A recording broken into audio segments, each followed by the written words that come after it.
What's up, guys? Luke here from Spotlight on Spurs. So we are this week again. We're having another match preview where we meet up with a rival fan of the upcoming fixture to see what their thoughts are on Spurs, and also what we can expect to come this weekend. The late fixture, the 8 p.m. on a Saturday, bit of a strange one, but we'll move. We'll move. 8 o'clock on a Saturday, we play Wolves. We are at home.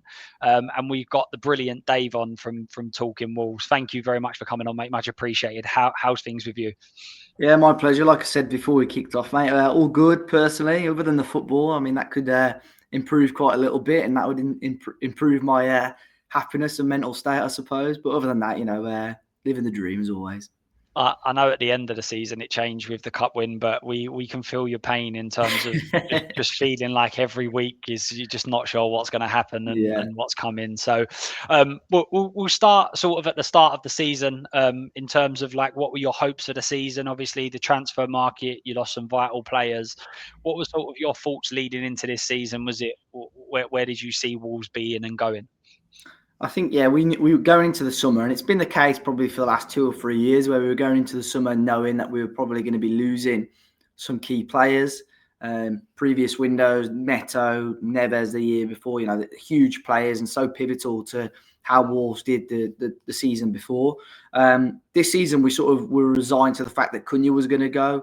Obviously, that brought us in quite a little bit of money. There were other players in and around the squad, and there was always that sort of underlying feeling that probably one more key player was going to go, whether it was going to be João Gomez or Ryan Aït-Nouri, and obviously it was Aït-Nouri that went to City for a little bit less than what Wolves fans were hoping for, to be fair. But the year left on his deal, he already told the club that although he was happy to stay, he was never going to sign a new deal. So ultimately, that value was just going to decrease over time. And then other players like, we lost a lot of experience. Craig Dawson, he was never a favourite of Vitor Pereira's anyway. Didn't really play second half of the season, but you lose that leadership. Semedo, who was our captain. I think our last 4 captains have all moved on in the season that they've been captain as well, which is a strange stat, really. Pablo Sarabia, although they weren't key players and starting every football match, there were players that had experience and leadership, behind the scenes. In coming into the season, Vitor Pereira sort of calmed sort of expectations down a little bit. I think he pretty much made it clear that he just wanted to sort of steady Wolves this season, push for mid-table. And I was sort of on board with that, really. I just wanted to make sure we stayed clear of any sort of relegation trouble, relegation shouts. We've had it over the last probably 2 of the last 3 seasons where we've sort of been in and around the scrap, especially up until sort of early part of the new year. And I just wanted that to not happen again this season. However, which I'm sure we'll come on to, it's not being as straightforward as that. So, in terms of where we are right now, what my expectations were, it's probably, it's not quite going to plan at the moment, unfortunately. Yeah, I mean, you've kind of mentioned it a few times there. I didn't realise the record that Wolves had, and it's a typical. We was discussing it last night on stream. It was around about the whole Spursy tag, and is Spurs going to gift the first win to another Premier League team, which seemed to happen quite a lot last year as well. But how, in terms of, I know that obviously the table is not looking good, but how have Wolves started? Is it a case of being unlucky in a few games? Is it a case of actually we've not been good enough? What's the sort of, how have they actually started? I know, as I say, looking at the table, it doesn't look great. Yeah, I think if you take the cup games out of it, because we've beaten 2 Premier League teams in the Carabao Cup, which gives fans that little bit of hope, I suppose. But there's no real point in getting excited about that if we're not putting the performances on the pitch in the Premier League. I mean, I think we've been second best in every game that we've played this season. I don't think there's been a game where I thought, we should have done better there. City first game, we started off quite brightly, scored a goal which was disallowed, and then, as normally happens with teams like City, they get their first goal, floodgates open. We lost that quite heavily in the end, 4-0. Bournemouth away, we were okay, but again, conceded an early goal, just lacked any sort of creativity to get ourselves back in the game. Everton at home lost 3-2. Again, I think that flatters us a little bit. I think Everton were much better than us. Newcastle 1-0 defeat. that's probably the only game. I thought that was probably our best league game of the season because we started off really brightly against Newcastle and we restricted them to very few chances, to be fair. And then Leeds Saturday, we were awful as well. So I do think second best in every single game. There's obviously there's always going to be an element of luck sometimes going against you. But I think in terms of the manner that we've conceded the goals is a real frustration, which I'm sure we'll come on to. But as bad as it is to say, I think Wolves deserve to be in the position that they're in. But do they have the quality? I don't think they should be in that position considering the quality that they have got in the squad at the moment. Yeah, no, it's really strange. That Leeds defeat was quite a big one because the list of teams that you've read out there previously, it's almost like, and as I say, I go back to last season when Spurs obviously finished the season 17th, and every single fixture you look at, you go, this is difficult. Like it doesn't matter who you're playing, even the teams that are lower down. If you're playing them away, it's like this is really, really difficult. So every game, all of a sudden, when you're on a bad run, every single game you kind of like, this looks like it's never ending. The Leeds game felt massive as well because they were already, they're 7 points clear of us now, which is worrying really at this point of the season.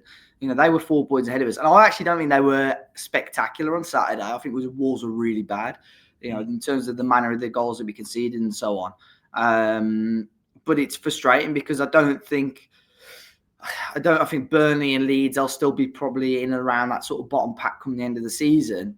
But to give them almost a 7 point head start already, you're going to need a serious turnaround from Wolves. And we've done it before. We've done it a number of times before, but you can't gamble on that every single season because there will be one campaign where it comes back to bite you.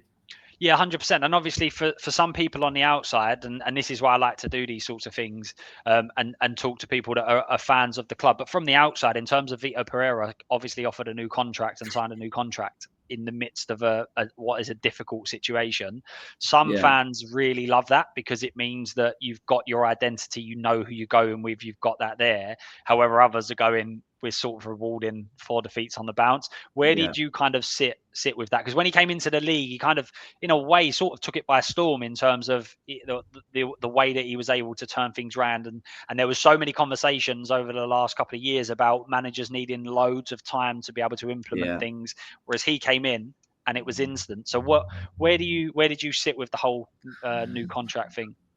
I'm normally pretty positive, but I was definitely more on the sort of negative side of that, or seeing the negative side of that contract move. To be fair, you're right. When he came into the club, he just took it by storm. Really, the December when he joined, obviously we got a draw against you guys, but his first 3 games was unbeaten. Beat Leicester, drew to you, beat Manchester United. January slowed down massively, but then onwards from there, I think we won 6 games on the bounce, which I think it was up there. It may have been the best winning streak out of any team in the league last season, maybe other than Liverpool. And it matched, or if not bettered, our best top flight winning run for a long, long time. And that got us out of mess, basically. And then I remember we beat Leicester at the end of that run. That was the last time we won a league game. And it was almost as if we're like, well, we've got the job done now. And it's a little bit easy to say, but it was almost like they were on the beach. And we finished the season with 3 defeats and a draw. And then obviously we've lost the first 5 as well. So it's actually now 9 games without a win at the moment in the league, which is a little bit of a concern. So yeah, when that new contract, it was always rumoured over summer because he only signed an 18-month deal, so this was the last year of his contract. But when it actually came to fruition, when we at the time 4 defeats on the bounce, and to start the new season, you're like, is this the right decision? Because I think we moan about international breaks, but I think they're like the perfect pockets of time to sort of review what's going on. We've got one in a couple of weeks. We've got another one in November. I think you go into November and we haven't picked up a point, or we're sort of still like 9, 12 points adrift. You've got to make a decision there.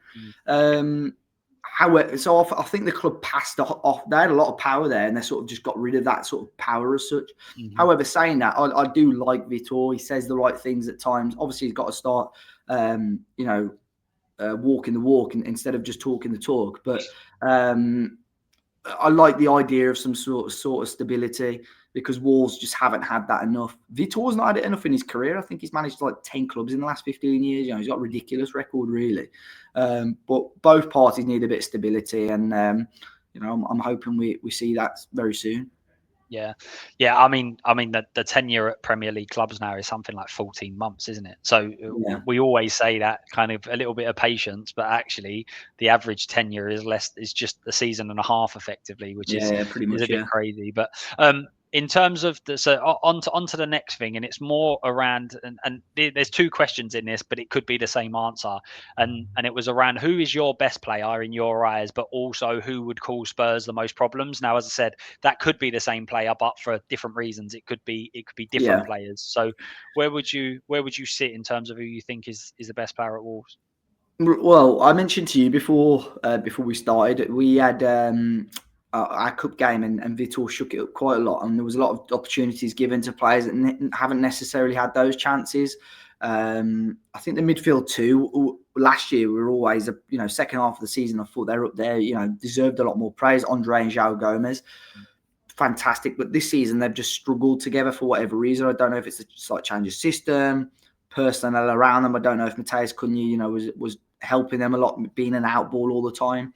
But they've struggled, and even Andre, there's times where he wasn't starting games, and there's 2 games he hasn't started out of the 5, or he's getting subbed off early. But he played against Everton on Tuesday, and he was just immaculate, like an unbelievable midfield performance. So I'd expect he'll come back in against Spurs. And if João Gomez and Andre are on it, we've got a very good opportunity of getting something out of the match.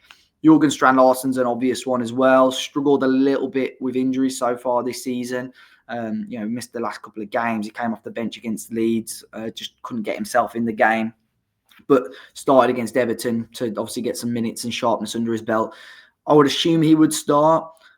We've got another guy, Nigerian striker Tolu Arokadare, who's 6'5", 6'6", huge guy, and he opened his account in the cup as well. So we've got options there, but I think Jurgen Strand-Larsen's probably the one. I think the physical battle between him and the centre backs, will be an interesting one.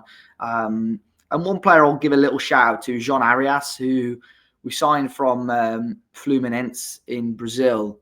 And he was in the team of the tournament for the Club World Championship. He had a great tournament, and he just really struggled to adapt, to be honest. And Vitor Pereira just hasn't found him in the right role. But again, played quite well in the cup on Tuesday. So I think if he's given minutes, he'll be one to watch. And it sounds really daft, but I saw on Instagram that his wife had arrived in Wolverhampton this week. Like she hadn't moved with him.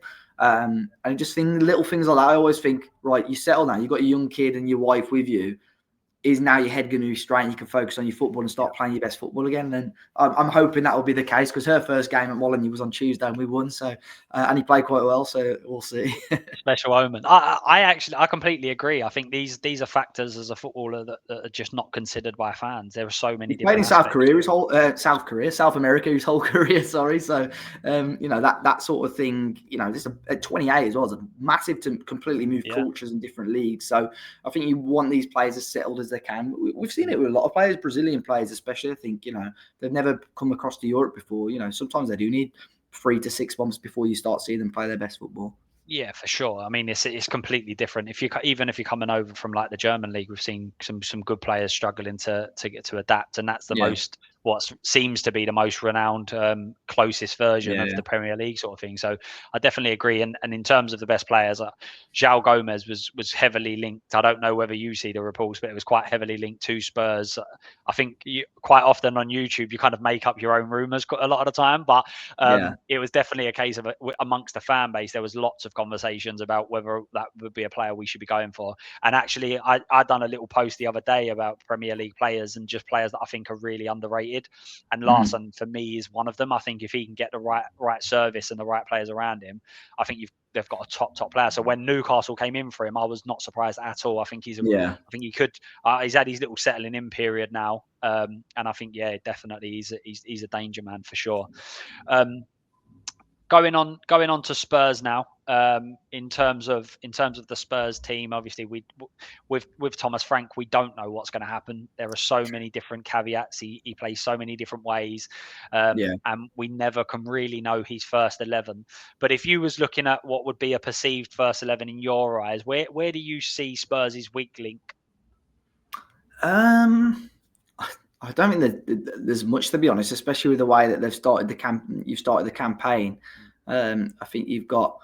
I think the fact that you haven't got your sort of a proper number 9 or such fit could work in our favour. But even that, I like Richarlison a lot, and I think he's another player that, you know, he has a lot of doubters. But I think if he started through the middle, like especially against Wolves, he always causes us problems. To be fair, so I don't think there's much of a weakness there at the moment for Spurs. 2 solid centre backs, maybe aerially, you know, against Romero and Van de Ven, could we cause them problems? But I think, you know, on the ground in sort of in a running race, you know, we've probably got no chance there. So it'll be interesting. Set pieces is possibly one for us to look at. I mean, we haven't defended them quite well. It was weird during pre-season. I thought we attacked set pieces quite well, and towards the end of the back end of last season, we seemed to be working on those quite a lot and had a little bit of joy off them. Hasn't come to fruition yet.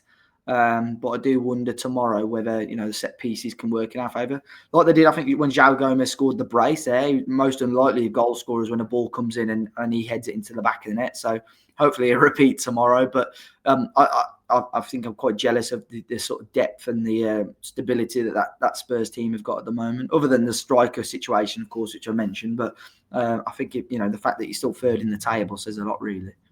Yeah, I mean, as I say, in amongst the Spurs fan base, our attacking output has been quite low. Although we're second or third top scorers, a lot of it has been set pieces. It's been whereas it actually creating opportunities has been difficult. But we've got 2 new signings in attacking areas, and hopefully that will kind of set in.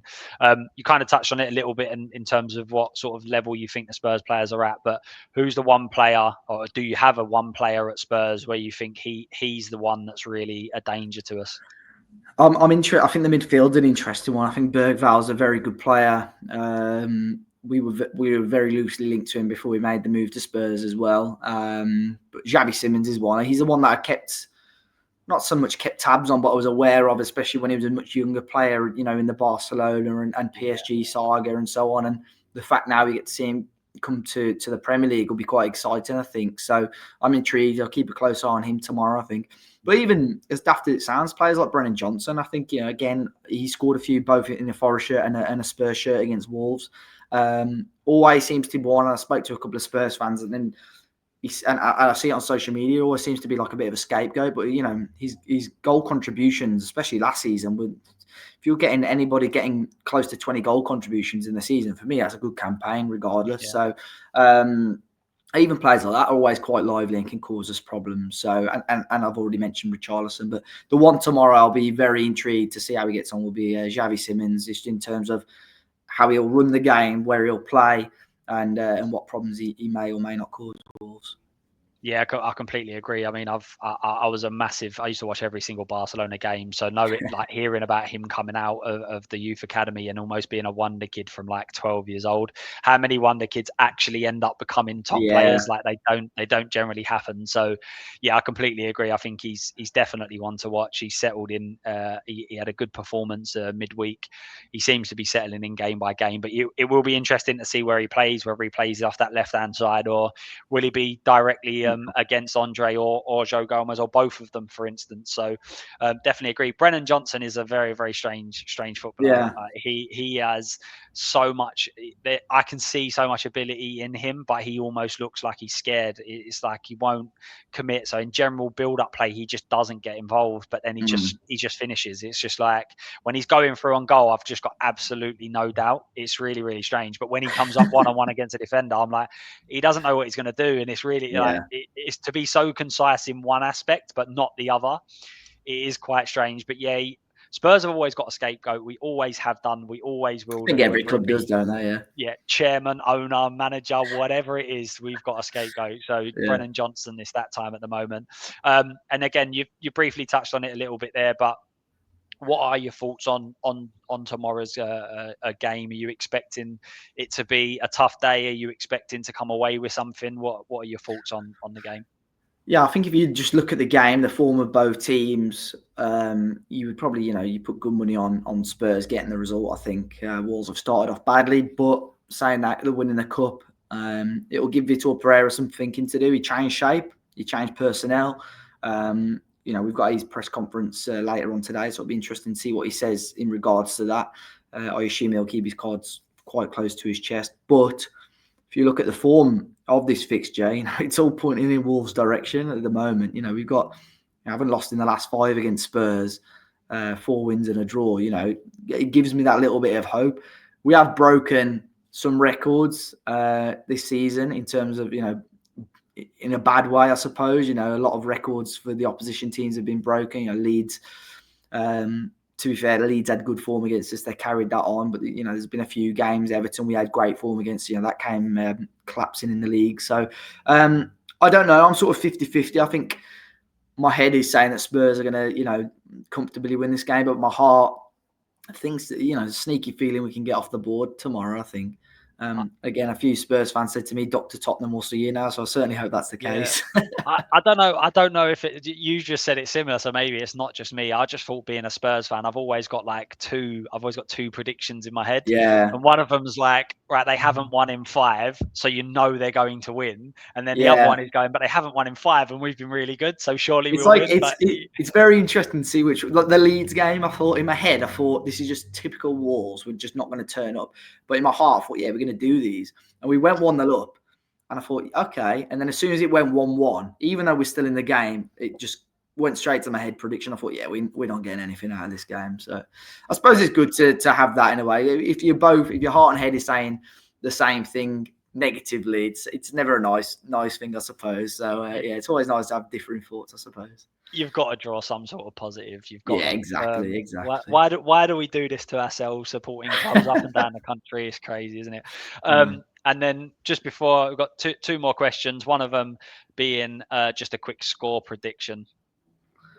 Again, I think it'll be 2-1 either way. My heart is saying obviously 2-1 Wolves. My head is saying 2-1 Spurs. I agree with you. I think 2-1 it sounds about right. So I'm going to go with a home win, but I could just as easily see it go away as well. And then the final question, and as I said, massive thank you for coming on, guys. Links will be in the description, so please go over and drop a sub to Talking Wolves. Hopefully we'll be able to do more of these in the future. Where in the league do you think both teams will finish? You can start with either one.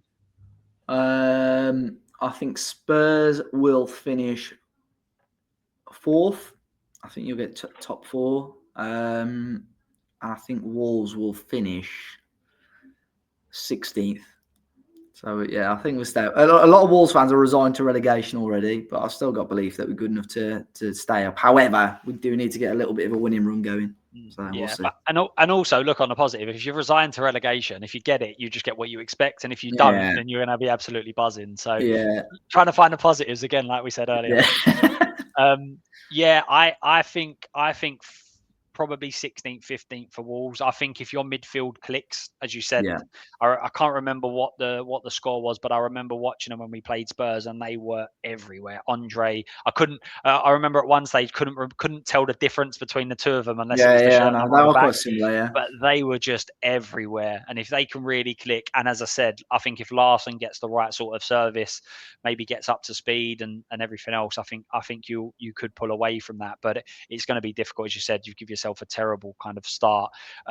And yeah, I predicted Spurs between 5th and 7th, depending on what happens in cups. The way Chelsea seem to have kind of fallen away a little bit, they seem to be a little bit of a struggling patch. I would absolutely bite your hand off for 4th place for sure. I'm going to say we just creep a 5th. But I get to do these every week, hopefully, so I can change my opinion. You can just change it. Yeah, exactly. Yeah. You go on a losing run, I can drop it down and say it'll be interesting though, because I think there'll be a balance. But I think if Spurs keep themselves competitive and around that, doing quite well in the Champions League and in cups, there's all these rumours, and you probably do a show on it in terms of like the takeovers or potential takeovers. But now Daniel Levy's gone, it'll be very interesting to see what sort of money is put towards the playing squad, because like I said, I think the squad is good, but if they're putting aside money for maybe 1 or 2 30, 40, 50, 60 million pound players in Jan to strengthen, there's every chance that you can continue pushing on.